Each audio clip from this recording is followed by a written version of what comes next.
And while many of us are crossing off last-minute items on our Christmas list and preparing our homes for the cold weather this weekend, our homeless neighbors are looking for ways to stay warm as the temperatures will drastically drop later this week. WWAY Sydney Bushell spoke with a local church gearing up to help. Sydney, tell us more about what they're doing. Well, Jeff, the warming shelter will open Friday, Saturday, and Sunday with check-in starting at 5:30 p.m. They'll be serving food and giving everyone a cot and a blanket to sleep with, and there might even be some holiday surprises. For some people, the shelter is the only way they're staying out of the cold. As people zip down 3rd Street, heading home, dozens are camped out along the sidewalk, longing for a comfortable place to lay their head. A homeless person is just like the next man. Homeless woman, she's just like the next woman. We're just trying to get back on our feet. We got on the horse, we fell off, and then we're trying to get back on. Ricky Hardy became homeless after falling on hard times. He's been living on the streets for 6 months. Well, right now, it sucks to be me. It's cold. If you got any blankets, you better try to hold on to them.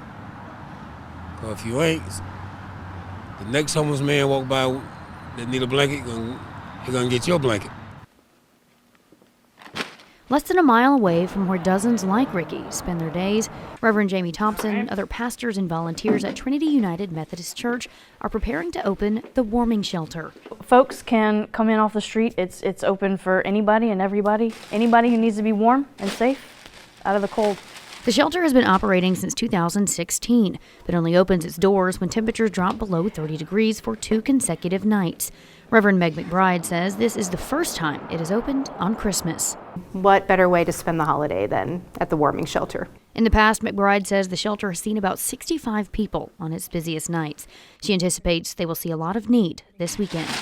I've received phone calls about homeless families, and that's the first time that we're hearing that. I do believe that the homeless crisis in our city has gotten worse since COVID, and so it'll be curious to see who comes. And one of those people will likely be Ricky. He plans to be first in line when the warming shelter's doors open. Really, majority of us is looking for a job or a chance. Everybody needs a second chance. A chance many of our homeless neighbors would consider a Christmas miracle.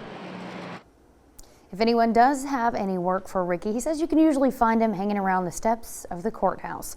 Again, the shelter is going to be open Friday, Saturday, and Sunday with check-in starting at 5:30 p.m. Jeff.